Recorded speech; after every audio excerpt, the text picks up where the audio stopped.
Hello दोस्तों, कैसे हो आप सब लोग। आई होप आप सब काफ़ी अच्छे होंगे एंड अच्छे से प्रिपरेशन कर रहे होंगे। आप लोग मेरे से काफ़ी सारे क्वेश्चन करते हैं and most of the question का आंसर मैं कमेंट में ही दे देती हूँ, बट कुछ कुछ मेजर क्वेश्चन होते हैं जो मुझे लगता है सभी के हो सकते हैं। जैसे कि अभी एक क्वेश्चन मेरे पास आया है कि हमें अपना टाइम किस तरीके से मैनेज करना चाहिए, क्योंकि टाइम लिमिटेड है एंड हमें पढ़ना बहुत सारा है, तो हम किस तरीके से अपने टाइम को मैनेज करें। तो आज की इस वीडियो में हम इसी के ऊपर बात करेंगे, लेकिन मैं अपना एक छोटा सा एक्सपीरियंस आपके साथ शेयर करना चाहती हूँ। पहले मैं वो शेयर कर देती हूँ। तो आप लोगों ने मेरी फेलिसिटेशन वाली वीडियो तो देख ही ली होगी, जिसमें मैं अड्डा 247 के फेलिसिटेशन सेरेमनी में गई थी। So it was a very great moment. मुझे बहुत बहुत अच्छा लगा जब हम सिलेक्शन लेने के बाद किसी ऐसी फेलिसिटेशन सेरेमनी अटेंड करते हैं, तो बहुत प्राउड मोमेंट सा फील होता है। हम वहाँ पे काफ़ी सारे स्टूडेंट से मिले जो क्लर्क क्लियर कर चुके हैं, जो PO IBPS PO SBI PO clear कर चुके हैं। काफ़ी सारे वहाँ पे स्टूडेंट्स आए हुए थे। हम लोगों ने एक दूसरे के साथ बहुत सारे अपने एक्सपीरियंस शेयर करे, किस तरीके से वो लोग पढ़ाई करते थे एंड नए दोस्त बनाने का मौका मिला। बहुत अच्छा लगा। तो मैं भी चाहती हूँ आप लोग जब सिलेक्टेड हो जाओ तो आप लोग भी ऐसी फेलिसिटेशन सेरेमनी को अटेंड ज़रूर करना। एंड जो सबसे बहुत अच्छा मोमेंट मुझे लगा वो मोमेंट था जब हम सौरभ सर की गाड़ी में बैठे थे। सौरभ सर हमें मेट्रो से पिक करने आए थे, जो हमारा वेन्यू था जहाँ पे सेरेमनी ऑर्गेनाइज़ करी थी। तो वहाँ से सौरभ सर अपनी गाड़ी लेकर आए थे और हम 4-5 बच्चों को अपनी गाड़ी में बैठा के लेके गए थे। So it was very very memorable moment था। मुझे बहुत बहुत अच्छा लगा। सिर्फ एक वही पार्ट था जिसको मैं कभी नहीं भुला सकती। बहुत अच्छा लगा वो सब मुझे। एंड आई नो कि वो दिन दोबारा तो नहीं आएगा, बट मैंने उसकी एक वीडियो आपके लिए अपने चैनल पे पोस्ट कर दिया। आप लोग उसको ज़रूर देखना, आप लोगों को बहुत ज़्यादा मोटिवेशन मिलेगा एंड बहुत अच्छे से पढ़ाई करो। सिर्फ ये 1-2 साल ही है, मतलब जब तक आप खुद निकाल लोगे। मुझे 2 साल लगे हैं निकालने में, इसलिए मैंने बोल दिया 2 साल। बट अगर आप बहुत अच्छे से डेडिकेशन से आप तैयारी करते हो तो आप बहुत बहुत जल्दी निकाल लोगे। मैंने आपको अभी तक नहीं बताया कि मुझे 2 साल किस तरीके से लगे। इसको मैं अपनी एक अलग वीडियो में बताऊंगी कि एक्चुअल में तो मुझे 1 ही साल लगा है, लेकिन 2 साल की मेरी जर्नी रही है।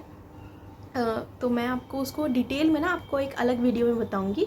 इस वीडियो में मैं आपके साथ शेयर करती हूँ कि आपको अपना टाइम किस तरीके से मैनेज करना है। तो देखो, टाइम को हम बढ़ा तो नहीं सकते। हम सभी के पास 24 घंटे हैं। मेरे पास भी 24 घंटे थे और जितने भी बच्चे सेलेक्टेड हो चुके हैं इस साल, उन सब के पास 24 घंटे हैं। एंड आप अगर तैयारी कर रहे हो तो आप ही को भी उन 24 घंटे के अंदर ही कुछ ना कुछ करके ही सिलेक्शन लेना पड़ेगा। तो सबसे पहले ना आप अपने मन में ये बात बैठा लो कि अगर आपने अपना 100% दिया तो आप डेफिनेटली 100% आपका सिलेक्शन होना पक्का है। आप इस बात को अपने मन में बिठा लो और आप इस बात को बिल्कुल अपने मन में मत लेकर आओ कि मैं चाहे कितनी मेहनत कर लूँ मेरा तो नहीं निकलेगा।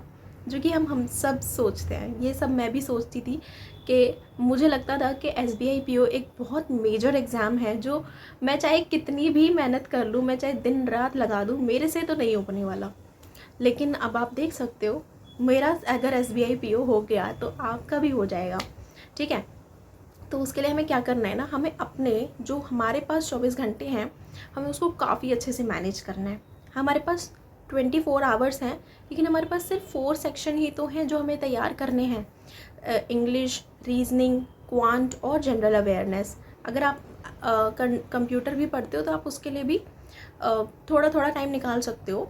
अब क्योंकि RRB आ रहा है, लेकिन कंप्यूटर जो है वो RRB के मेंस एग्ज़ाम में आता है, तो उसके लिए भी अभी हमारे पास टाइम है।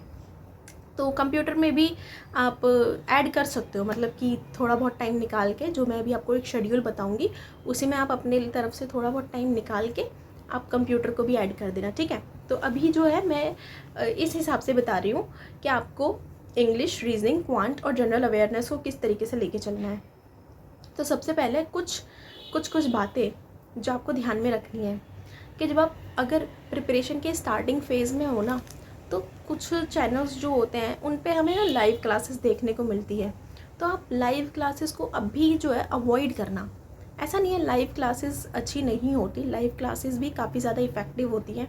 हमें बहुत अच्छा लगता है जब हम काफ़ी सारे बच्चों के साथ परफॉर्म करते हैं, हमें देखने को मिलता है कि हमसे कितने सारे बच्चे आगे हैं, हम कितनी जल्दी निकाल रहे हैं और बाकी बच्चे कितनी जल्दी निकाल रहे हैं।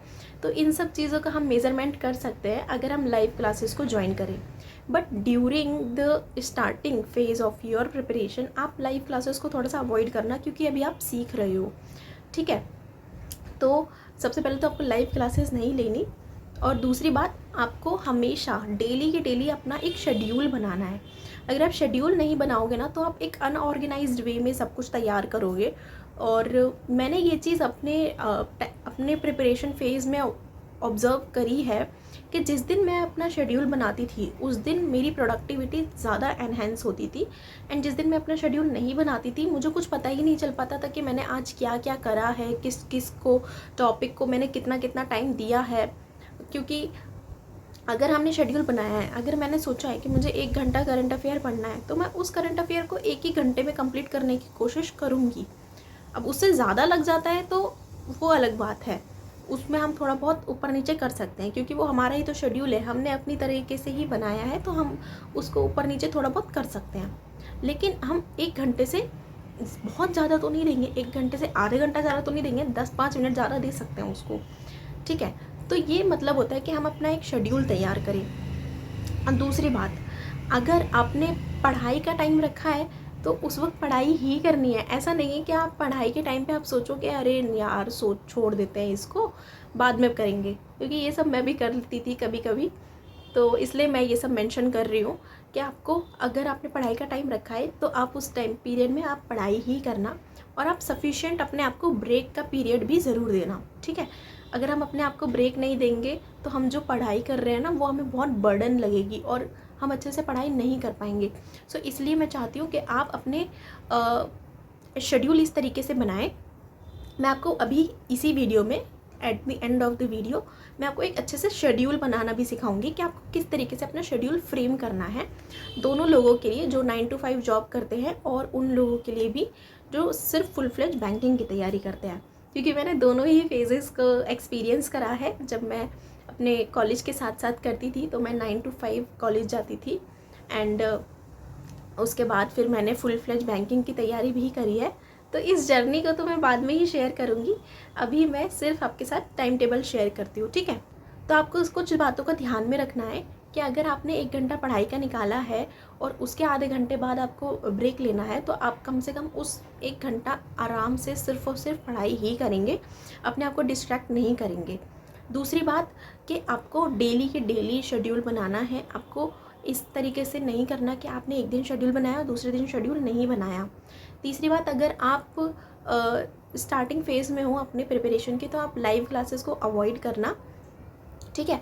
और चौथी बात ये कि आप ज़्यादा से ज़्यादा ये चीज़ अवॉइड करना कि आप सोशल मीडिया प्लेटफॉर्म से बहुत ज़्यादा कनेक्टेड मत रहना, क्योंकि ये चीज़ें ना डिस्ट्रैक्शन का काम करते हैं। आप लोग अब मूवीज़ वगैरह देखना इस टाइम पे थोड़ा बहुत अवॉइड करो। बाद में आपको बहुत टाइम मिलेगा। जैसे अभी मेरा सिलेक्शन हो गया तो अब मेरे पास इतना टाइम है ना कि अब मेरे को मूवी देखने का भी मन नहीं करता है सीरियसली मेरा मन नहीं करता है। लेकिन जब मैं प्रिपरेशन करती थी ना तो मेरा दिमाग में ये सब चलता रहता था कि ये वाली मूवी आई है, ये मैंने नहीं देखी, ये मैं अब देखूँगी, इस तरीके से चलता रहता था। तो आप कोशिश करना कि अपना इंटरटेनमेंट का टाइम बहुत कम रखो और ज़्यादा से ज़्यादा टाइम आप या तो पढ़ाई पे दो या फिर अपनी बॉडी को रेस्ट करने पे दो या खाने पीने पे दो, ठीक है। तो इस तरीके से हमें लेके चलना है। तो हम यहाँ 2 लोगों के लिए टाइम टेबल देखते हैं, एक जो सिर्फ बैंकिंग की तैयारी कर रहे हैं और एक ऐसे लोग जो 9 to 5 जॉब करते हैं, ठीक है।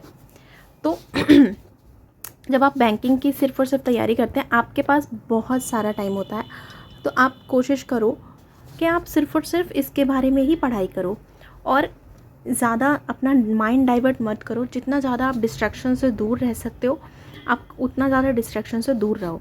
आप इस बात को नोटिस नहीं करते होगे बट डिस्ट्रैक्शन इतनी बड़ी चीज़ है ना कि ये बहुत लोगों को सिलेक्शन दिलाने में रोक देती है। आपको इसको सामना करना ही पड़ेगा। आज के ज़माने में तो मोबाइल सबसे बड़ा डिस्ट्रैक्शन है जो लोगों को यूज़ भी करना है एजुकेशन के पर्पज़ के लिए। और यहाँ पर अगर आपने एक बार यूट्यूब का रील एक बार खोल लिया तो मान लो आपके 10 से 15 मिनट तो वेस्ट होने ही होने हैं। तो कोशिश करना आप जितना ज़्यादा डिस्ट्रैक्शन से दूर रह पाओ उतना ज़्यादा आप अपनी एजुकेशन को टाइम दे पाओगे सेल्फ स्टडी पे। और जब हम प्रिपरेशन की बात करते हैं ना, आपको मैंने अभी 2-4 चीज़ें बताई हैं। लाइव क्लासेस आप थोड़ा सा अवॉइड करना शुरू के दिनों में, ठीक है। और रिकॉर्डिंग ज़्यादा देखना, रिकॉर्डेड वीडियो को देखना। मॉक्स से बिल्कुल भी डरना नहीं। मॉक्स आपको बहुत सारे देने हैं। हम ऐसा कई बार करते हैं कि हम शुरुआत के दिनों में बहुत डरते हैं और हम मॉक्स को अवॉइड करते हैं, लेकिन मॉक्स इतने ज़्यादा ज़रूरी है ना कि यही हैं जो आपको एग्ज़ाम क्लियर करने में हेल्प कर सकते हैं। तो मॉक्स से कभी नहीं डरना, और मॉक्स जितने ज़्यादा आप दे सकते हो उतने ज़्यादा दो। मॉक्स काफ़ी तरीके के होते हैं। एक तो आप 15 मिनट्स मॉक्स के भी दे सकते हो और आप सेक्शनल मॉक्स भी दे सकते हो। ये दोनों जब आपके पास टाइम कम हो, और एक आप फुल मॉक दे सकते हो, ठीक है। तो सबसे पहले तो हम बात करते हैं जब आप एक शेड्यूल की, नॉर्मल शेड्यूल आपको किस तरीके से बनाना है। जब आप सुबह सुबह उठते हो, मान लो आपको 6 से 7 बजे तो उठना ही पड़ेगा। 6 बजे उठते हो तो 6 से 7 का आप एक शेड्यूल बना लें। उठते ही पढ़ाई नहीं हो पाती है तो आधे घंटे का आप थोड़ा सा रेस्ट ले सकते हो, या फिर थोड़ा वॉक और जॉगिंग वगैरह कुछ कर सकते हो, और आधे घंटा फिर आपको रीडिंग को देना है सुबह सुबह ही। देखो रीडिंग बहुत ज़रूरी होती है और इसके लिए ना हम बाद में टाइम नहीं निकाल पाते हैं। तो आप कोशिश करो कि आप सुबह सुबह रीडिंग कर लो। फिर 7 से 8 थोड़ा सा करंट अफेयर पढ़ लेना। फिर 8 से 9 आप ब्रेकफास्ट वगैरह को टाइम दे सकते हो अपने। 9 से 10 आप अपना एक इंग्लिश को टाइम दे देना। तो आपको क्या करना है ना, आप एक बार तो अपना एक शेड्यूल इस तरीके से बनाएंगे कि आपने 9 से 10 आपने इंग्लिश को दे दिया। फिर आपने आधे घंटे का जो है ब्रेक ले लिया। फिर 10:30 से 12 बजे तक आप मैथ्स कर लो। 12 से 1 अपना लंच को दे दो। 1 से 2:30 बजे तक आप रीजनिंग को दे दो थोड़ा सा। फिर 2:30 से 4 आप सो जाओ। थोड़ा जल्दी उठते हो ना, 6 बजे उठना बहुत जल्दी होता है, तो इसलिए आप थोड़ा सा सो जाओ बीच में, दोपहर में। सोना बहुत ज़रूरी होता है। अगर हम एक बार सो जाते हैं ना तो हमारी एक बैटरी चार्ज हो जाती है। तो मैं तो सो जाती थी। आपको मन ना करे सोने का तो आप इस टाइम पीरियड में भी कुछ ना कुछ पढ़ सकते हो। फिर 4 से 5 आप थोड़ा सोते ही तो उठ के नहीं कर सकते ना पढ़ाई, तो आप थोड़ा बहुत स्नैक्स के लिए रख दो टाइम इसको। फिर जब 5 से 6 बजे का टाइम होता है, यहाँ पे आप अपना जो आपने करंट अफेयर पढ़ा है आप उसको ही रिवाइज़ कर सकते हो, या फिर फाइनेंशियल अवेयरनेस दे सकते हो। 6 से 7 बजे का टाइम आप इंग्लिश को दो।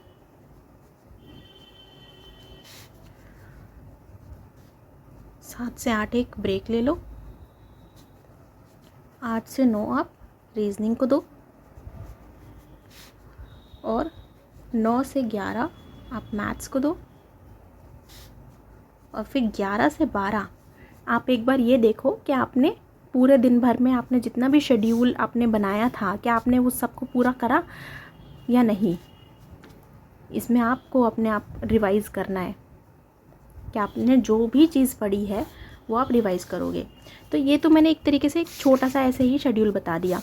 अब आपको ना एक अलग से पेपर पे ये भी लिखना है कि आपको इंग्लिश के सेक्शन में क्या करना है। इंग्लिश में अगर आप स्टार्टिंग फेज़ में हो तो या तो आप कोई ग्रामर का कंप्लीट कर रहे होगे, जैसे कि नाउन प्रोनाउन के टॉपिक आप कंप्लीट कर रहे होगे।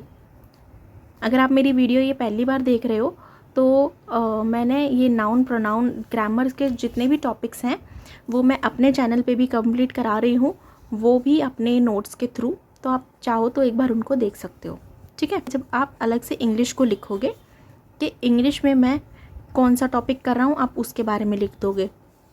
और या फिर आपको कोई मॉक देना है तो आप उसके बारे में लिख दोगे।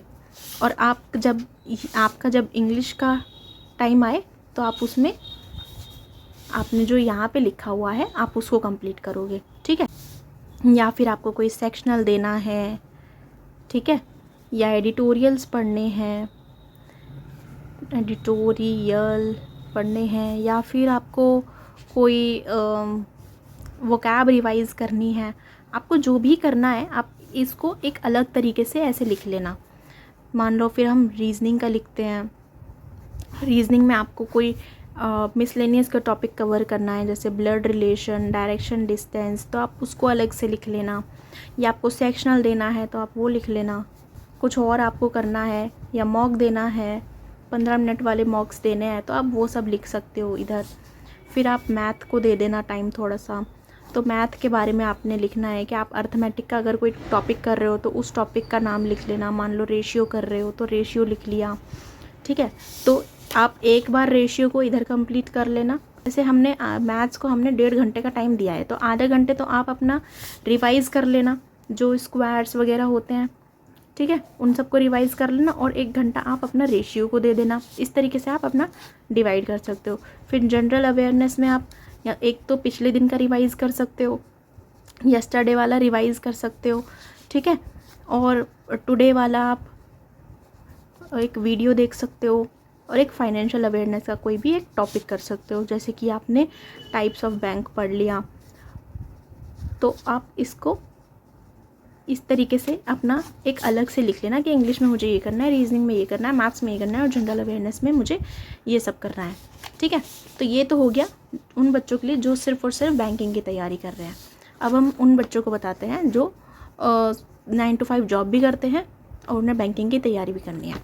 तो देखो, आपके पास टाइम बहुत कम होता है, तो आप क्या करना कि आपको सुबह सुबह कोशिश कर लेना 5:30 बजे उठ जाओ। तो आधे घंटा जो होता है ना, पिछले दिन का करंट अफेयर रिवाइज कर लेना। फिर 6 से 7 अपना टुडे वाला करंट अफेयर कर लेना।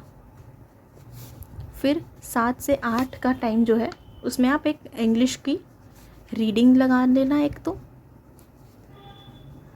और 20 मिनट वाला एक मॉक दे देना, ठीक है। आधे घंटे रीडिंग, आधे घंटा मॉक, और 10 मिनट उसका रिवाइज़ कर लेना मॉक को। फिर 8 से 9 अपना ब्रेक ले लेना, और फिर हम रखते हैं, आप मान लो 5 बजे आपकी छुट्टी हो जाती है, 5 से 6 घर आते हो, 6 से 7 आप कुछ खाने पीने में लगाते हो, तो फिर 7 बजे से 8 बजे आपको थोड़ा रीजनिंग को टाइम देना है।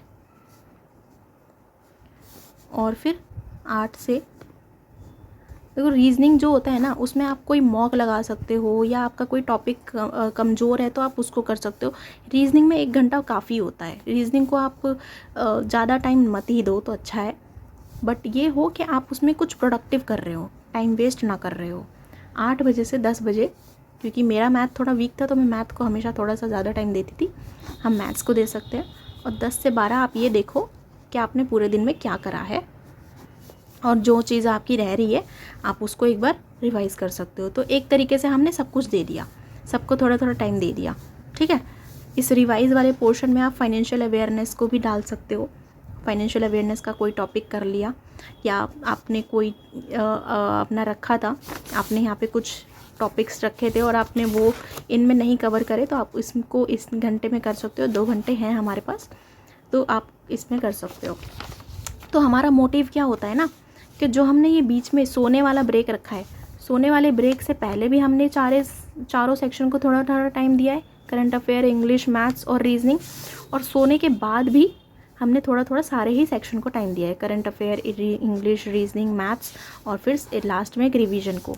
और लास्ट में हम इस तरीके से ये सब भी लिख के रखेंगे कि हमने इंग्लिश में ये करना है, रीजनिंग में ये करना है, मैथ्स में ये करना है, जनरल अवेयरनेस में ये करना है, और जो भी टॉपिक होता रहा है उस पर टिक लगाते रहना है, ठीक है। इस तरीके से हमें अपना पूरा शेड्यूल तैयार करना होता है। तो आई होप कि आपको एक रफ पिक्चर समझ में आई होगी कि आपको किस तरीके से अपने 24 आवर्स अपने यूटिलाइज़ करने हैं। आपको पढ़ाई को भी अच्छे से टाइम देना है, अपने हेल्थ पे भी अच्छे से ध्यान देना है, और आपको टाइम वेस्ट बिल्कुल नहीं करना है, और अपना अच्छे से अच्छा यूटिलाइज़ करना है टाइम को, और एक प्रोडक्टिव आउटपुट निकाल के लाना है। आप इस तरीके से अपना टाइम टेबल सेटअप करो और एक ऑर्गेनाइज वे में अपनी तैयारी करो, आपको सक्सेस ज़रूर मिलेगी। ओके, जो इस चैनल को सब्सक्राइब कर लेना। अगर आप न्यू हो तो आप मेरी अदर वीडियोस को भी देखो, आपको बहुत फ़ायदा मिलेगा। और इस वीडियो को लाइक कर देना। और अगर आपका कोई भी क्वेश्चन हो, कोई भी क्वेरी हो तो आप कमेंट में डाल सकते हो, मैं आपको उसको आंसर दे दूँगी। चलो बाय।